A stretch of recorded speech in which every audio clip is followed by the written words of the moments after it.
Hello everyone, welcome to Life Philosophy Talks.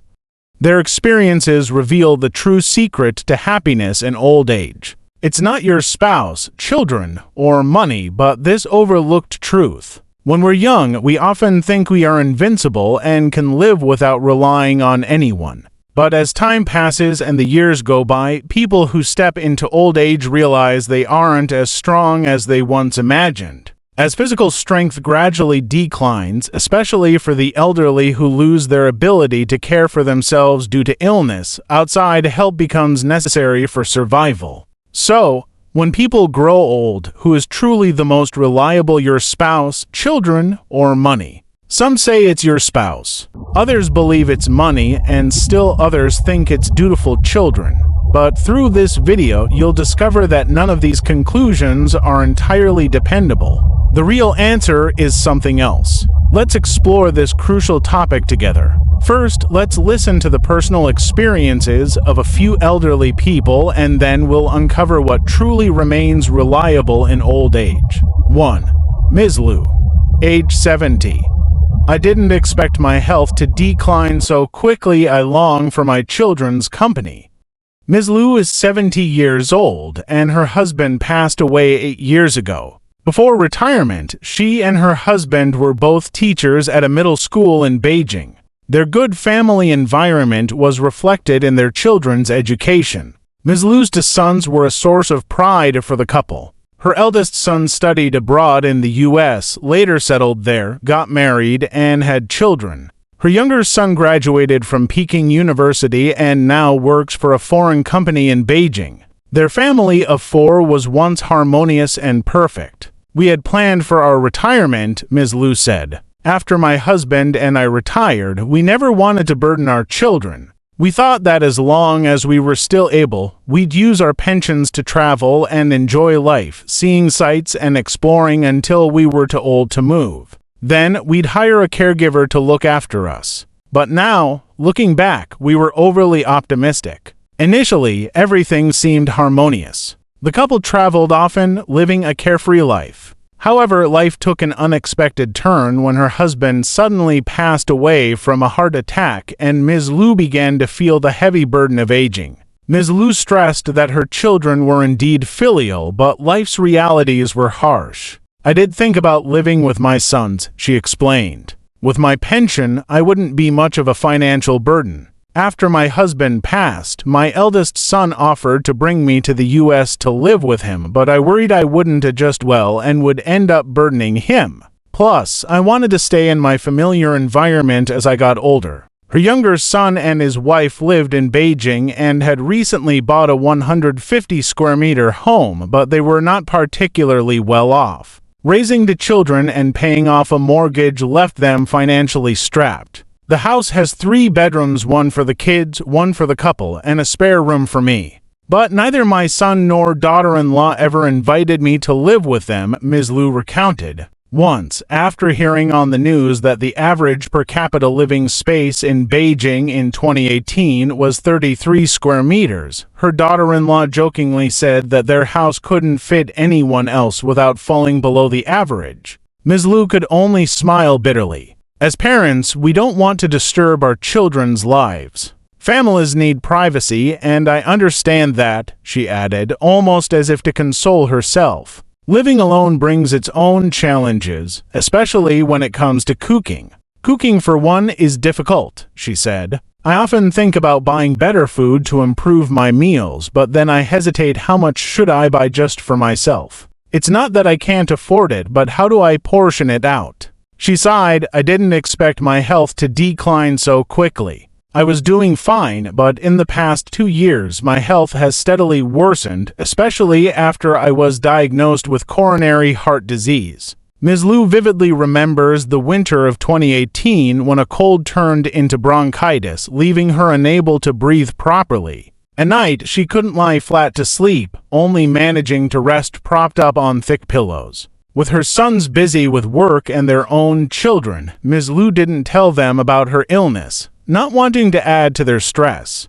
She endured several days before finally going to the hospital on her own. Old age makes you feel foolish, she said. I couldn't even figure out how to register or navigate the hospital's new electronic systems. After that exhausting hospital visit, Ms. Liu decided to hire a caregiver with help from her younger son. However, after going through 3 different caregivers, all of whom fell short of expectations, she gave up on the idea altogether. In July 2019, a serious health scare had her thinking the worst when she collapsed at home. Fortunately, a neighbor found her and called for help. She was rushed to the hospital for heart surgery. If my neighbor hadn't found me, who knows what would have happened, Ms. Liu said, holding back tears. Since then, her younger son calls her every day to check on her, and she has left a spare key with a neighbor in case of emergencies.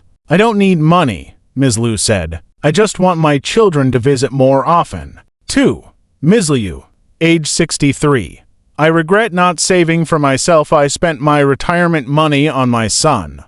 Ms. Liu is 63 years old. She has a son and a daughter and used to work at a factory. Aside from a house in her rural hometown, the factory also provided her with a home. However, after she retired, she could no longer live in the factory-owned property as she didn't have the deed to it, though it was technically in her name. Both of her children work in the provincial capital. When her son was preparing to buy a house to get married, Ms. Liu thought that since she couldn't live in the factory house and didn't own it outright, she might as well give it up. She negotiated with the factory, and they paid her some money in return for giving up the property rights. Ms. Liu transferred all that money to her son to help with the down payment on a small apartment in the city, and her son successfully got married. Her daughter, however, felt that Ms. Liu was playing favorites, giving all the money to her brother. But Ms. Liu reasoned that since her daughter was married, she didn't need to worry as much about her. So Ms. Liu and her husband got by on their modest pensions, living month to month. Then one day, Ms. Liu's husband fell and broke his leg, a common accident for the elderly. While it wasn't a major surgery, he had to stay in the hospital for over a month. The costs and stress of the hospital stay hit Ms. Liu hard. She contacted both of her children. Her son arrived first as his work was more flexible. However, after 2 days, he said he had to return to work because his company was too busy, leaving Ms. Liu to care for her husband alone. A few days later, her daughter arrived. She took over caregiving for half a month and settled the hospital bills, even prepaying part of the next bill. Though she was frustrated, saying, "When it came to splitting the money, you only thought of my brother, and now that there's trouble, you call me." She still took care of everything. Reflecting on it now, Ms. Liu regrets her decision. Though her son benefited, it was her daughter who stepped in to help when she really needed it. While Ms. Liu regrets not keeping more of her money for emergencies, she's come to terms with her mistake and now considers it a debt she owes her daughter. 3. Ms. Wu, age 80. I've been bedridden for 20 years. My husband has taken care of me, but I can't rely on my children. Ms. Wu has 3 children, 2 sons and a daughter. When she was younger, everyone told her how lucky she was to have both sons and daughters, and she always believed she would enjoy the blessings of her children in her old age. However, things didn't turn out as expected. At age 60, Ms. Wu suffered a heart attack, and though she survived, she was left partially paralyzed. During her hospital stay, her husband was the one who took care of her day and night. Their children, busy with work, couldn't provide much help. Now, 20 years later, Ms. Wu remains bedridden, and her husband continues to take good care of her. As for her children, Ms. Wu is reluctant to say much. Though they've all retired from their jobs, they still don't have much time to care for her. They each have their own families and responsibilities. Ms. Wu says she understands their situation, but it's clear she doesn't expect much from them anymore. I've learned that in old age, your spouse is the one you can rely on the most, she said. I just hope my husband lives a few more years so I can keep living well. From these personal stories, it's clear that while a spouse, children, and money each play a role in an elderly person's life, the most fundamental and lasting reliance is personal health and independence. As a writer once said, when you're young and full of energy, learn more, save more, and develop more hobbies. Do it also that you can have an old age free from pity and abandonment. Your health is the cornerstone of happiness in old age, while financial security provides the foundation. A supportive spouse and filial children can bring emotional fulfillment, but the most important thing is health. Money, a loving spouse, and caring children make for an ideal life. Let us all prepare for old age with strength, face life's challenges with grace, and embrace the happiness that health and independence bring. That's all for today's sharing, and thank you for watching. If you enjoyed our content, please remember to subscribe to our channel and click the notification bell so you can be the first to get the latest video updates. Thank you for your support.